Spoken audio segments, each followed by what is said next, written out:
CBSE words में आपका स्वागत है। तो हम पढ़ रहे थे क्लास 6 साइंस का 7th चैप्टर, इसका नाम है गेटिंग टू नो प्लांट्स। और इस चैप्टर की 2 वीडियो अपलोड हो चुकी है। अगर आपने नहीं देखा तो डिस्क्रिप्शन में आपको लिंक मिल जाएगा, वहाँ से आप देख सकते हो। तो आज एक नया टॉपिक स्टार्ट करेंगे 7.3 लीफ। तो स्टेम हमने देख लिया, अब लीफ के बारे में हम थोड़ा समझते हैं कि लीफ क्या है, इसका स्ट्रक्चर कैसा है, कैसे बनी होती है, क्या चीज़ें इनके अंदर होती हैं, इनका क्या काम होता है। ये सारी चीज़ें इस टॉपिक के अंदर हम डिस्कस करेंगे। अब आपको लीफ को ऑब्जर्व करना है कुछ प्लांट्स की। आपके आसपास प्लांट होंगे ना, तो उनकी आपको लीफ को ऑब्जर्व करना है और उनको ड्रॉ करना है अपनी नोटबुक के अंदर।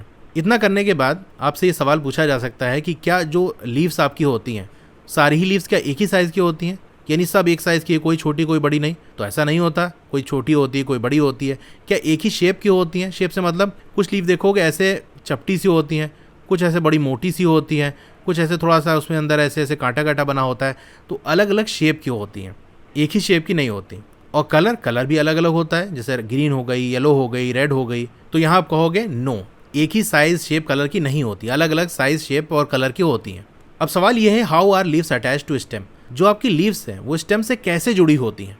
तो अगर मैं मान लो यहाँ पर एक स्टेम बनाता हूँ और इधर एक लीफ बना देता हूँ, ठीक है, तो सवाल ये है कि स्टेम और लीफ आपस में कैसे जुड़ी हैं। तो इसके बीच में एक चीज़ ऐसी आपको दिखी होगी, आपने लीफ देखा होगा पत्ती में, तो ऐसे पीछे निकला होता है। जैसे ये लीफ मैंने दिखाई थी, देखो नीचे एक चीज़ है ना, पतला सा निकला हुआ है, यही जाके स्टेम या ब्रांच से जुड़ा होता है। The part of leaf by which it is attach to stem is called petiole. तो लीफ का वो हिस्सा जो स्टेम से जोड़ता है उसको हम पेटियोल कहते हैं। The broad green part of the leaf is called lamina. और जो चौड़ा वाला हिस्सा होता है हरे रंग वाला, उसको हम लैमिना कहते हैं।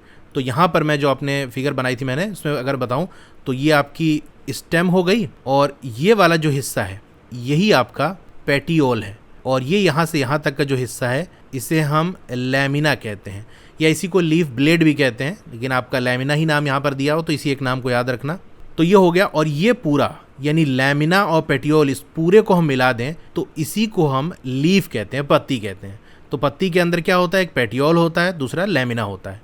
पेटियोल का काम क्या होता है कि जो लीफ का हिस्सा, जो लैमिना वाला हिस्सा है, उसको स्टेम से जोड़े। तो फिगर 7.8 में दिया, अभी हम देख लेंगे। क्या आप पहचान सकते हो ये जो आपके पार्ट्स हैं लीफ के अंदर, किसी भी प्लांट के, यानी कोई प्लांट लो, उसके अंदर देख के उसकी लीफ में कौन सा लैमिना वाला हिस्सा है, कौन सा पेटियोल वाला हिस्सा है, तो आप आसानी से बता सकते हो। जो उसका ब्लेड वाला हिस्सा होता है चौड़ा वाला, वो आपका लैमिना हो गया। बाकी जो पतला से डंडी निकली होती है, जो ब्रांच या स्टेम से जुड़ी होती है, वो पेटियोल हो गया। अब सवाल ये है कि क्या सारी ही लीव्स में पेटियोल होता है? तो ऐसा नहीं है। एक प्लांट होता है सिसिली, इसको कहते हैं। सिसिली की जो पत्ती होती है उसके अंदर आपको पेटियोल देखने को नहीं मिलता। यानी वहाँ पर जानते क्या होता है, जैसे आपकी स्टेम है तो यहीं से ऐसे लीफ निकली होती है, कोई पेटियोल वाला हिस्सा उसमें नहीं होता। तो यहाँ पूछ रहा है क्या सारी पत्तियों में पेटियोल होता है? आप कहोगे नो, नहीं, ऐसा नहीं होता। तो देखो ये लीफ वाला डायग्राम आपको दिया हुआ है कि ये जो पूरा हिस्सा है उसको हम लैमिना कहते हैं, और ये जो जोड़ने वाला है पेटियोल है, और ये आपकी जो है वो स्टेम है। अब चलिए लीफ को और अच्छे तरह से हम समझते हैं बाई टेकिंग इट्स इंप्रेशन, उसकी छाप लेके। छाप का मतलब क्या है? If you thought that leaf can not shine, अगर आप ये सोचते हो कि लीफ साइन नहीं कर सकती, अपना निशान नहीं छोड़ सकती, साइन का मतलब अपना निशान होता है, सिंबल होता है, तो साइन कह लो, इंप्रेशन कह लो, यानी अगर अपनी छाप नहीं छोड़ सकती, तो आपके सामने एक एक्टिविटी है which will make you think again. तो उस एक्टिविटी करोगे तो आप फिर से सोचने में मजबूर हो जाओगे कि हाँ, क्या लीफ अपनी इंप्रेशन छोड़ सकती है कि नहीं, अपना छाप छोड़ सकती है कि नहीं।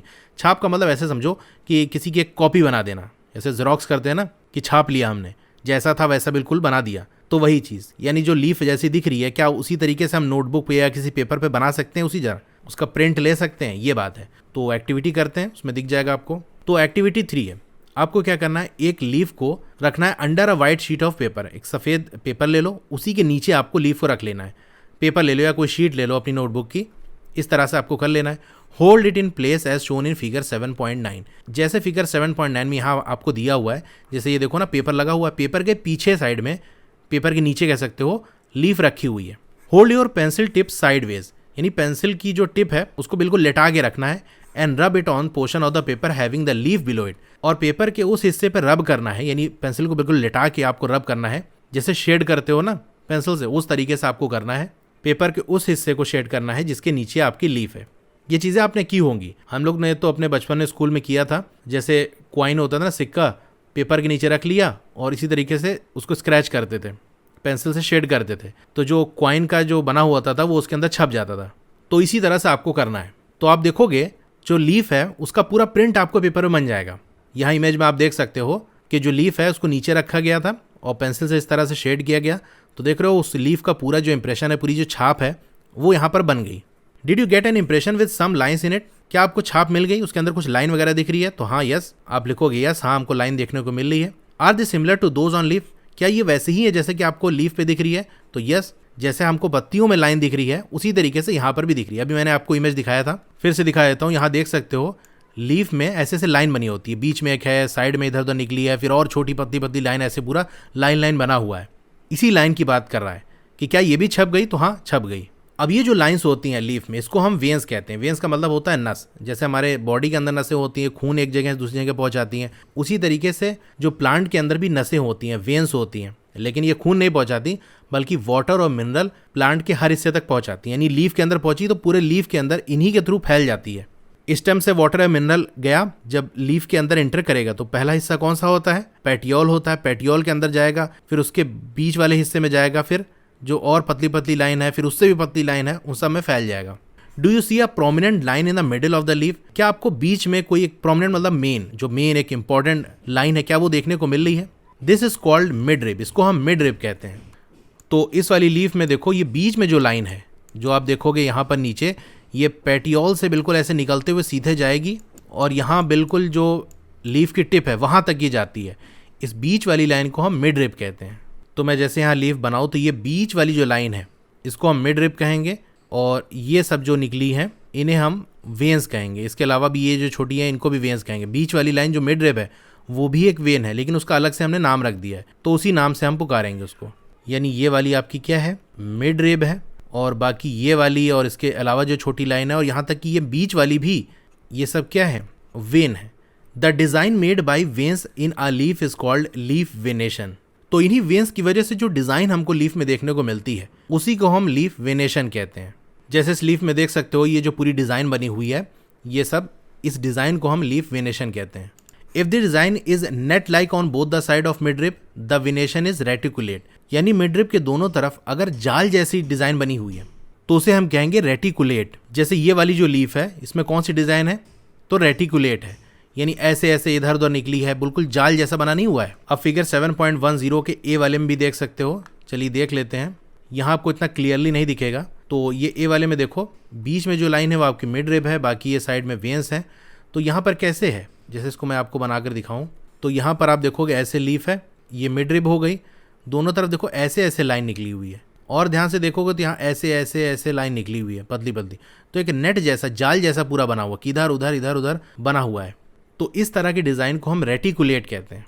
और दूसरी तरह की एक डिज़ाइन भी होती है, जैसे आपको ग्रास की जो पत्ती होती है, घास होती है, उसके अंदर आपने देखा होगा that the veins are parallel to one another. तो जो वेन्स होती हैं वो एक दूसरे के पैरेलल होती हैं, इन्हीं को हम क्या कहते हैं? Parallel venation. तो पैरेलल वेनेशन अगर मैं आपको ड्रॉ करके दिखाऊं, जैसे आपको यहाँ फिगर में दिया भी हुआ है, ए वाला रेटिकुलेट था और बी वाला आपका ये पैरेलल है। इसमें आप अगर ध्यान से देखो तो एक बीच में लाइन है और इसके बगल बगल में ऐसे ऐसे लाइन है। मैं इसको प्रॉपरली ड्रॉ करके दिखाता हूँ।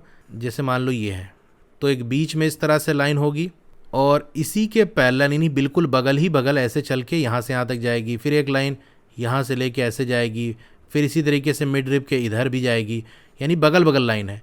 तो अगर ऐसे ऐसे लाइन जा रही हैं बिल्कुल बगल बगल तो पैरेलल हो गया।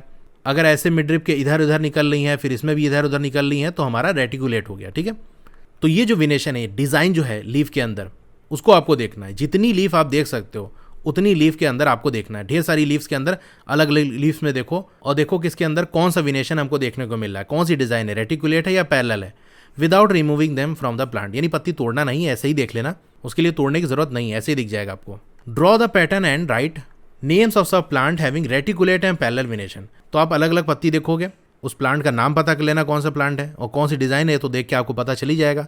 तो फिर आपको इसी तरह से करना है। क्या कह रहा है यहाँ पर? आपको ड्रॉ करना है उसको और उस प्लांट का नाम भी लिखना है और कौन सी डिज़ाइन है ये आपको लिखना है। ठीक है, पहले ड्रॉ कर लेना, फिर उस प्लांट का नाम लिख लेना, फिर कौन सा लीफ वेनेशन, कौन सा रेटिकुलेट है, पैरेलल, वो लिख लेना। तो इस तरह से आपका हो जाएगा। तो यहाँ तक हमने क्या सीख लिया कि कैसा डिज़ाइन होता है, पत्ती कैसे दिखने में होती है। Shall we now find out some of the function of a leaf. तो क्या अब हम लीफ के फंक्शन के बारे में बात कर लें कि लीफ का काम क्या होता है।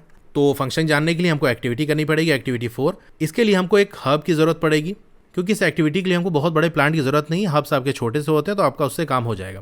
2 transparent polythene bag and thread. तो 2 आपको ट्रांसपेरेंट वाली पॉलीथीन ले लेना है और धागा ले लेना है। इस एक्टिविटी को आपको दिन के टाइम करना है जब धूप निकली हो, सूरज निकला हो।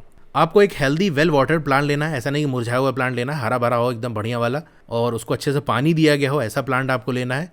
और वो प्लांट जो कि सूरज में ग्रो होता हो, बहुत से प्लांट होते हैं ना उनको साये में रखा जाता है, सूरज की रोशनी में वो जल जाते हैं, तो वो वाले प्लांट नहीं लेना। जो धूप में ग्रो होते हैं सूरज की रोशनी में, जिनको सूरज की रोशनी पड़नी चाहिए डायरेक्ट, वो वाले प्लांट आपको लेने हैं, यानी वो आपको हब लेना है। Enclose a leafy branch of a plant in a polythene cover and tie up its mouth as shown in figure 7.11।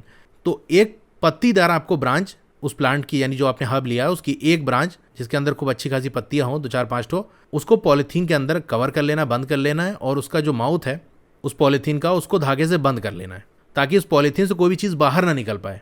Tie up the mouth of another empty polythene cover and keep it also in sun. तो दोनों को, एक तो खाली वाली आपकी polythene है उसको भी बंद करके उसको धागा और धूप में रख देना है, और एक वो पॉलीथीन जिसके अंदर आपने एक ब्रांच उस प्लांट की लगाई हुई हो, वो वाली ब्रांच जिसके अंदर लीव्स हो। तो यहाँ पर आपको देखने को मिल जाएगा, ये देख सकते हो, जैसे ये ब्रांच थी तो उसकी, ये पूरा प्लांट था तो उसकी एक ब्रांच को इस पॉलीथीन के अंदर बंद कर दिया, कुछ पत्तियाँ इसी के अंदर रह गई और नीचे से देख सकते हो यहाँ धागे से बंद कर दिया। कुछ घंटों के बाद observe the inner surface of the cover. उस पॉलीथीन के अंदर देखो क्या हुआ। व्हाट डू यू सी? आपको क्या दिखेगा? आपको दिखेगा वाटर, वाटर ड्रॉपलेट भी कह सकते हो। Are there any droplets of water? देखो यहाँ लिखा हुआ है, क्या कोई वाटर की ड्रॉपलेट आपको देखने को मिली? हाँ, यानी पानी की बूंदें आपको उस पॉलीथीन के अंदर दिखेंगी। कौन वाली पॉलीथीन? जिसके अंदर हमने वो ब्रांच को बंद किया था, जिसके अंदर पत्ती थी। How do you think they got there? आपको क्या लगता है वहाँ कैसे पहुंचे ये? यानी पानी तो था नहीं उसके अंदर, पॉलीथीन में तो हमने पानी नहीं डाला था, तो पानी आ कहाँ से गया? पहले तो नहीं था, कुछ घंटे के बाद पानी कहाँ से आ गया, ये आपको पता करना है। Don't forget to remove the polythene bag after the activity. अच्छा, एक्टिविटी के बाद पॉलीथीन बैग को निकाल लेना है। तो जब निकाल लोगे तो देखोगे अंदर, जिसके अंदर पत्ती भरी हुई थी उसके अंदर आपको पानी देखने को मिलेगा, और जो खाली वाला था इसके अंदर आपने कुछ नहीं रखा था, ऐसे ही बंद कर दिया था, उसके अंदर पानी नहीं होगा। तो वो पानी आया कहाँ से? इसका जवाब हम देखते हैं। Water comes out of leaf in the form of vapour by a process called transpiration. तो पत्तियों से क्या होता है? पानी बाहर आता है। किस फॉर्म में? वेपर के फॉर्म में, यानी गैस के फॉर्म में। पानी नहीं निकलता उसमें, गैस निकलती है, गैस के फॉर्म में पानी निकलता है। एक प्रोसेस होता है उसको हम ट्रांसपिरेशन कहते हैं, उसके थ्रू। तो जैसे मैं यहाँ स्टेम बनाऊँ, ये आपकी लीफ है, तो स्टेम में हम देख चुके हैं कि पानी ऐसे ऊपर की तरफ जाता है, फिर ये पानी जाएगा लीफ के अंदर, लीफ की वेन्स के अंदर, इधर उधर मिड रेब सब जगह ऐसे पहुंच जाएगा। तो होता क्या है, थोड़ा थोड़ा पानी, यानी थोड़ा क्या, अच्छी खासे अमाउंट में निकल जाता है, थोड़ा थोड़ा करके वो क्या करता है, ऐसे हवा में जाता रहता है, ठीक है, इस लीफ से निकल के बाहर जाता रहता है। नीचे से रूट से स्टेम में होते हुए लीफ के अंदर पानी आता है, और फिर वो पानी थोड़ा थोड़ा करके लीफ से बाहर निकलता रहता है। इसी प्रोसेस को हम ट्रांसपिरेशन कहते हैं। लीफ से पानी का जो निकलना वाला जो प्रोसेस होता है वही ट्रांसपिरेशन है। तो हमने यहाँ पर क्या किया, अगर ऐसे खुला रहता तो क्योंकि थोड़ा थोड़ा निकल रहा है और वेपर के फॉर्म में निकल रहा है, गैस के फॉर्म में, तो भाप बना रहेगा तो हमको दिखेगा भी नहीं, और थोड़ा थोड़ा निकल रहा है और ही नहीं समझ में आएगा।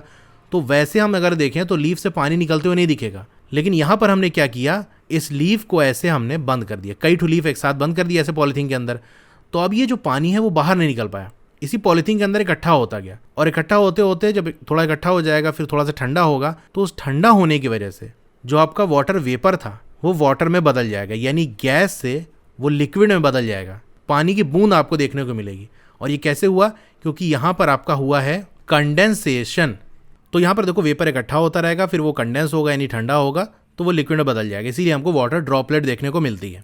तो प्लांट क्या करते हैं, रिलीज करते हैं लॉट ऑफ वाटर, यानी अच्छा खासा अमाउंट ऑफ वाटर एयर के अंदर रिलीज करते हैं, यानी एयर के अंदर चला जाता है पानी इसी प्रोसेस के जरिए। कौन सा प्रोसेस? ट्रांसपिरेशन वाला प्रोसेस। तो इसके बारे में हम चैप्टर 14 के अंदर डिटेल में अच्छे से समझेंगे। Why did we tie cover around the leaf? तो हम लीफ के चारों तरफ हमने कवर क्यों लगाया, पॉलीथीन क्यों लगाया? तो मैंने आपको बता दिया ताकि वो पानी हवा के अंदर ना जाए, बल्कि उस पॉलीथीन के अंदर ही रह जाए जो लीफ से वाटर निकल रहा है। Would we have not seen the water evaporate if we had not tied a polythene cover? क्या हमको वाटर इवेपरेट होता हुआ, भाप बन के उड़ता हुआ नहीं दिखेगा, वहाँ से लीफ से निकलता हुआ नहीं दिखेगा अगर हम पॉलीथीन को बंद नहीं करेंगे? तो हाँ, यस लिखोगे ना कि हाँ हमको नहीं दिखेगा, क्योंकि जैसे मैंने बताया वो गैस के फॉर्म में है और थोड़ा थोड़ा निकलता है, पता भी नहीं चलेगा आपको। What make the water appear on a polythene bag? तो किस वजह से वाटर हमको पॉलीथीन में देखने को मिला? तो वाटर जो हमको देखने को मिला है वो इस वजह से देखने को मिला है, जो आपका प्रोसेस होता है कंडेंसेशन वाला, उसकी वजह से हमको वाटर देखने को मिला कि वो इकट्ठा होता गया, फिर थोड़ा सा ठंडा हुआ, तो जो वेपर था वो वाटर में बदल गया, लिक्विड में बदल गया। वरना निकलता तो वो वेपर है, ड्रॉपलेट कैसे बन गया, पानी की बूंद कैसे बन गई? तो कंडेंसेशन वाले प्रोसेस से बन गई। तो यही चीज़ देखो आपको बताया गया है कि चैप्टर 5 के अंदर हमने नोटिस किया था water changes into different form in some of our activities. तो कुछ एक्टिविटी की थी, वहाँ हमने देखा था वाटर अलग अलग फॉर्म में चेंज होता है। ठंडा कर दिया तो वाटर से वो आइस बन गया, आइस को हमने हीट किया तो वाटर बन जाएगा, और हीट करेंगे तो वो वेपर बन जाएगा, भाप बन के उड़ जाएगा। फिर इस वेपर को अगर ठंडा करेंगे तो फिर से लिक्विड बन जाएगा, यानी वाटर बन जाएगा। तो ये हमने देखा था, तो यही चीज़ हमको यहाँ देखने को मिलेगी। Can you think of these and name the process that make water drops appear on the polythene cover. तो वो कौन सा प्रोसेस है जिसकी वजह से वाटर ड्रॉपलेट हमको कवर के अंदर देखने को मिली। तो यही प्रोसेस है आपका कंडेंसेशन वाला, कि जो वेपर था वो कंडेंस होकर वाटर में बदल गया, वाटर ड्रॉपलेट्स के अंदर बदल गया। तो एक फंक्शन हमें लीफ का ये पता चल गया कि लीफ के थ्रू क्या होता है, जो वाटर है वो बाहर निकलता है। अब लीफ के एक और भी फंक्शन होता है, चलिए उसको भी पढ़ लेते हैं हम। उसके लिए हमको एक्टिविटी 5 करनी पड़ेगी। इसके लिए हमको देखो किन चीज़ों की ज़रूरत है। एक तो लीफ हो गया, स्पिरिट की ज़रूरत पड़ेगी, बीकर हो गया, टेस्ट ट्यूब हो गया, बर्नर हो गया, वाटर हो गया, वॉच ग्लास हो गया और आयोडीन सोल्यूशन हो गया। इतनी सारी चीज़ों की ज़रूरत पड़ेगी। ठीक है, स्पिरिट आपको वही लैब वगैरह के अंदर मिल जाएगी, खुद से आपको नहीं करना, टीचर आपके कराएंगे। तो कैसे होगी ये एक्टिविटी थोड़ा सा देखते हैं। आपको एक लीफ ले लेनी है, उसको टेस्ट ट्यूब के अंदर डाल लेना है। ठीक है, जैसे ये टेस्ट ट्यूब है ना, इसके अंदर लीफ आपको डाल लेना है। पोर स्पिरिट, इसके अंदर स्पिरिट डाल लेना है। कितना स्पिरिट डालें, इतना डालें कि जो लीफ है वो पूरी तरह से उस स्पिरिट के अंदर डूब जाए। ऐसा नहीं कि आधी डूबी है, बल्कि पूरी तरह से वो पत्ती डूब जाए। तो देखो यही यहाँ पर नोट पॉइंट लिखा हुआ है कि ये जो एक्टिविटी है इसके अंदर आपको स्पिरिट है, जो कि एक बहुत ही खतरनाक वाला केमिकल है, जल सकते हो इससे, और यहाँ हीट भी कर रहे हैं। तो इसीलिए आपको एडवाइस किया जा रहा है कि टीचर का काम ये है कि इसको डिमॉन्स्ट्रेट करें, यानी करके दिखाएं, आपको नहीं करना है। तो फिर हम यहाँ पर देखते हैं आगे क्या लिखा हुआ। Now place the test tube in the beaker half filled with water. अब देखो हमने क्या किया था, टेस्ट ट्यूब लिया था, टेस्ट ट्यूब के अंदर लीफ डाली, लीफ के अंदर स्पिरिट डाली। अब इस टेस्ट ट्यूब को एक बीकर के अंदर रखना है, उस बीकर के अंदर आधा आपको पानी भर लेना है। फिर क्या करना है, बीकर को हीट करना है till all the green colour from the leaves come out into spirit in the test tube. तो देखो आप कहोगे यार हमको जब स्पिरिट को हीट करना है तो बीकर में पानी रख के क्या मतलब है। तो यहाँ पर हम स्पिरिट को डायरेक्ट हीट नहीं करना चाह रहे हैं, बहुत ज़्यादा हमको उसको गर्म नहीं करना। अगर ज़्यादा गर्म करेंगे तो भाप बन के उड़ जाएगा, गायब हो जाएगा, तो वो हम नहीं चाह रहे हैं। हम चाह रहे हैं कि वो हल्का गर्म हो। तो हल्का गर्म करने का तरीका ये होता है कि हमने बीकर ले लिया, उसके अंदर पानी भर लिया, उसके अंदर इस टेस्ट ट्यूब को रख दिया। तो जब हम देखो नीचे बर्नर लगाए, जब हीट होगा बीकर तो इसके अंदर पानी गर्म होगा। अब इस पानी की गर्मी से ये टेस्ट ट्यूब गर्म होगा और फिर ये अंदर जो स्पिरिट है वो गर्म होगा। तो इस तरह से वो जो स्पिरिट है वो ज़्यादा गर्म नहीं हो पाएगा, हल्का गर्म होगा। तो जब स्पिरिट गर्म होगा तो जो लीफ है ना वो अपना कलर छोड़ने लगेगी, उसका हरा रंग निकल के उस स्पिरिट के अंदर चला जाएगा, उसी टेस्ट ट्यूब के अंदर जो स्पिरिट है उसके अंदर चला जाएगा। यानी यह समझ गया कि लीफ अपना कलर छोड़ देगी, वो कलर कहाँ जाएगा, स्पिरिट के अंदर चला जाएगा। तो यही बात यहाँ कही जा रही, कब तक आपको हीट करना है, जब तक कि जो हरा कलर है लीफ का वो पूरी तरह से स्पिरिट के अंदर ना चला जाए और लीफ आपकी कलरलेस ना हो जाए। Take out the leaf carefully, सावधानी से अब लीफ को निकाल लेना है, पानी के अंदर धो लेना है, इसको वॉच ग्लास में रख देना है और कुछ आयोडीन सोल्यूशन उसके ऊपर डाल देना है, जैसे कि आपको 7.12 में दिया हुआ है। तो ये आयोडीन सोल्यूशन इसके अंदर इसको डाल दिया। आपको क्या ऑब्जर्व होगा, आपको ये ऑब्जर्व होगा कि जो लीफ का कलर है वो ब्लू ब्लैक हो जाएगा। यहाँ आप लिख सकते हो colour of leaf turns blue black. Leaf का जो कलर है वो ब्लू ब्लैक हो जाएगा। अब कंपेयर करना है अपने ऑब्जर्वेशन को जो कि आपने किया है चैप्टर 2 के अंदर। चैप्टर 2 याद करो, चैप्टर 2 में भी आपने स्टार्च टेस्ट किया था, वहाँ पर आयोडीन सोल्यूशन को अलग अलग फूड आइटम पे डाला था और देखा था कहाँ ब्लू ब्लैक हो रहा है। जहाँ पर भी ब्लू ब्लैक हो जा रहा था आयोडीन डालने पे हमने कहा वहाँ स्टार्च प्रेजेंट है। याद होगा आपको, चैप्टर आपने पढ़ा है। तो when you taste food for the presence of different nutrient, जब अलग अलग न्यूट्रिएंट का हम टेस्ट कर रहे थे तो वहाँ स्टार्च वाला भी हमने देखा था। Does this mean that a leaf has starch in it. तो स्टार्च है कि नहीं ये कैसे पता करते थे, वही आयोडीन डालते थे, ब्लू ब्लैक हो गया तो स्टार्च हो गया। तो लीफ में भी हमने डाला तो ब्लू ब्लैक हो गया, तो हम कह सकते हैं लीफ में भी स्टार्च है। क्या हम ये कह सकते हैं? तो यस, बिल्कुल हम कह सकते हैं। आयोडीन हमने इसीलिए डाला ही था ताकि हमको ये पता चल सके कि उस लीफ के अंदर स्टार्च है कि नहीं है। ब्लू ब्लैक हो गया तो हमने कहा हाँ स्टार्च है। चैप्टर 2 के अंदर हमने देखा था that a slice of raw potato also shows the presence of starch.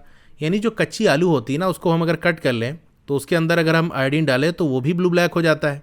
तो लीफ के अंदर भी स्टार्च प्रेजेंट है, पोटैटो के अंदर भी स्टार्च प्रेजेंट है, लेकिन दोनों के अंदर थोड़ा सा फर्क है। Potato get this starch from their leaf and store it. Potato के अंदर स्टार्च नहीं बनता। स्टार्च कहाँ बनता है? स्टार्च क्या है? फूड है, प्लांट का जो फूड है उसी को स्टार्च कहते हैं। तो स्टार्च जो है या हम कह सकते हैं फूड, वो लीफ के अंदर बनता है, पत्ती के अंदर बनता है, वहाँ से पोटैटो के अंदर जाता है, या जो भी प्लांट है उसके फ्रूट के अंदर, रूट के अंदर वहाँ जाता है। ठीक है, जैसे पोटैटो प्लांट की हम बात कर लें, आलू के पेड़ की बात कर लें, तो आलू के प्लांट की जो पत्ती होती है, स्टार्च बनेगा वहाँ पर, लीफ में बनेगा और वहाँ से फिर पोटैटो के अंदर चला जाएगा। तो लीफ स्टार्च खुद बनाती है, पोटैटो लीफ से लेता है। Leaf prepare their food in the presence of sunlight and a green colour substance present in them. For this they also use water and carbon dioxide. This process is called photosynthesis. तो जो leaf है ना वो अपना खाना खुद से बनाती है, यानी अपना स्टार्च खुद से बनाती है। लीफ के अंदर ही स्टार्च बनता है। कैसे बनता है? उसके लिए सनलाइट की प्रेजेंस होना ज़रूरी है, सनलाइट होनी चाहिए। और लीफ के अंदर एक हरे रंग का चीज़ होती है, एक सब्सटेंस होता है। अगर वो हरा रंग का सब्सटेंस ना होगा लीफ के अंदर तो लीफ हरे रंग की नहीं होगी, और हरे रंग की नहीं होगी तो उसके अंदर फूड भी नहीं बनेगा। ये बात समझ लो। और यही दो नहीं, यानी सनलाइट और ग्रीन कलर वाली चीज़ ही नहीं, और भी चीज़ ज़रूरत होती है, जैसे वाटर हो गया और कार्बन डाइऑक्साइड। ये 4 चीज़ें की ज़रूरत होती है लीफ को फूड बनाने के लिए, हम कह सकते हैं स्टार्च बनाने के लिए। ये 4 चीज़ें होंगी तो फूड बनाएगी। तो इसी प्रोसेस को हम कहते हैं फोटोसिंथेसिस। तो आपसे पूछा जाए कि फोटोसिंथेसिस क्या है, व्हाट इज फोटोसिंथेसिस, तो आप लिखोगे leaf prepare their food in the presence of sunlight and a green colour substance present in them. For this they also use water and carbon dioxide. This process is called photosynthesis. तो ये हो जाएगा पूरा answer. अच्छा, photosynthesis हो गया, food बन गया। फूड के साथ और क्या बनता है? Oxygen is given out in this process. तो ये जो प्रोसेस होगा इसके अंदर फूड तो बनेगा ही, स्टार्च तो बनेगा, इसके साथ साथ ऑक्सीजन भी निकलता है, लीफ से निकल जाता है। The food prepared by the leaves ultimately get stored in different parts of plant. अब ये जो फूड बना है वो कहाँ जाता है? एक तो देखो प्लांट खुद अपना इस्तेमाल कर लेगा, भाई प्लांट को भी तो ग्रो होना है, बड़ा होना है, हरा भरा रहना है, तो उसके लिए वो फूड इस्तेमाल कर लेगा। और जो बच जाता है, जैसे आपके घर में खाना बना, आपने खा लिया, कुछ बच गया तो फ्रिज वगैरह के अंदर रख देते हो ना, उसी तरह से प्लांट भी करता है। जो इस्तेमाल किया, जो बच गया उसको प्लांट के अंदर ही, अब आपको तो दे नहीं देगा कि भैया रख लो फ्रिज में अपने, वो अपने ही अंदर रखेगा। हाँ, ये और बात है कि हम निकाल लेते हैं, प्लांट से फूड ले लेते हैं, लेकिन प्लांट क्या करता है, अपने ही किसी पार्ट के अंदर उस फूड को स्टोर कर लेता है। अच्छा, एक और चीज़ बताऊँ मैं, ये जो फूड प्लांट स्टोर करता है यही वो चीज़ है जिसको हम खाते हैं। जैसे मैंगो प्लांट की बात कर लें, आम के पेड़ की बात कर लें, तो मैंगो क्या है? मैंगो का जो ट्री है, आम का जो पेड़ है, वो जो फूड बनाता है, एक तो इस्तेमाल कर लेगा अपने आप को बड़ा करने के लिए, हरा भरा करने के लिए, जो बच जाता है उसको एक जगह इकट्ठा कर लेता है। तो जहाँ इकट्ठा होता है वही आपका मैंगो होता है, वही जो फ्रूट जो हम खाते हैं। इसी तरह एप्पल हो गया या और भी जो फल है वो प्लांट का फूड ही होता है, जो कि इकट्ठा करके रख लेता है, और वो एक फ्रूट का शेप बन जाता है, उसका टेस्ट कलर अपना हो जाता है। कभी कभी कुछ प्लांट क्या करते हैं, अपना जो फूड है वो रूट्स के अंदर स्टोर कर लेते हैं। जैसे आपका कैरेट हो गया, गाजर जो हो गया, उसकी जड़ के अंदर फूड प्लांट स्टोर कर लेते हैं, तो उसकी जड़ ही तो हम खाते हैं। जो कैरेट है वो क्या है? रूट्स है। ठीक है, तो ये चीज़ें जब आएंगी डिटेल में तब देखना, शॉर्ट में मैंने बता दिया। We have seen that the stem supplies leaf with water. तो हमने ये देख लिया कि स्टेम का काम क्या होता है, लीफ को वाटर सप्लाई करना। और सिर्फ लीफ को नहीं, और भी पार्ट को, लेकिन लीफ को वाटर कौन पहुंचाता है? स्टेम पहुंचाता है। The leaf uses the water to make the food. ये जो पानी स्टेम के थ्रू लीफ के अंदर गया है, इसी का इस्तेमाल लीफ करती है फूड बनाने के लिए। The leaf also loose water through transpiration. तो लीफ के बारे में हमने ये भी देखा था कि लीफ के अंदर से क्या करता है, पानी बाहर निकलता है ट्रांसपिरेशन वाले प्रोसेस के जरिए। How do the stem and leaf get water. सवाल ये कि जो स्टेम है और लीफ है उनको पानी कहाँ से मिलता है? ये तो हम जानते हैं कि स्टेम से पानी लीफ में और ब्रांचेज में सब जगह पहुंच जाता है, स्टेम में कहाँ से आता है, ये सवाल हमारे सामने। This is where the root comes in. तो यहाँ पर आता है रूट का काम, कि स्टेम के अंदर जो वाटर है वो कहाँ से आता है? रूट से आता है, रूट्स के स्टेम के अंदर जाता है। तो अगला टॉपिक हमारा रूट्स वाला ही, उसी में हम पढ़ेंगे रूट्स के बारे में डिटेल में। तो इस वीडियो में हम यहीं तक रखते हैं। मेरी वेबसाइट है www.estudywala.com। वहाँ पर आपको एक्सरसाइज, टेबल वगैरह के सोल्यूशन मिल जाएंगे, और भी जो स्टडी मटेरियल है अलग अलग सब्जेक्ट्स के वो वहाँ आपको मिल जाएंगे, तो वहाँ विजिट कर सकते हो। तो अगर आपको क्लास 6 की और वीडियोस देखनी है तो इस तरह से आपकी वीडियो चल रही होगी। पहले आप वीडियो को लाइक कर लो, इधर लाइक का बटन होगा, और चैनल को सब्सक्राइब कर लो। तो यहाँ देख सकते हो नीचे मोर लिखा होगा, उस पर आपको क्लिक कर देना है। फिर आप यहाँ पर स्क्रॉल डाउन करोगे तो आप देख सकते हो सारी प्लेलिस्ट आपको मिल जाएगी। क्लास 6 साइंस, क्लास 6 मैथ्स की चैप्टर वाइज भी प्लेलिस्ट है जो कि नीचे आपको मिल जाएगी। तो जो भी वीडियो आपको देखनी है उसके सामने जो लिंक दिया हुआ उस पर आप क्लिक करोगे तो वहाँ से वो ओपन कर लोगे। जैसे क्लास 6 साइंस देखनी है ना, तो यहाँ पर आप क्लिक करोगे तो क्लास 6 साइंस की वीडियो आपको सारी यहाँ पर मिल जाएगी। Okay, thank you.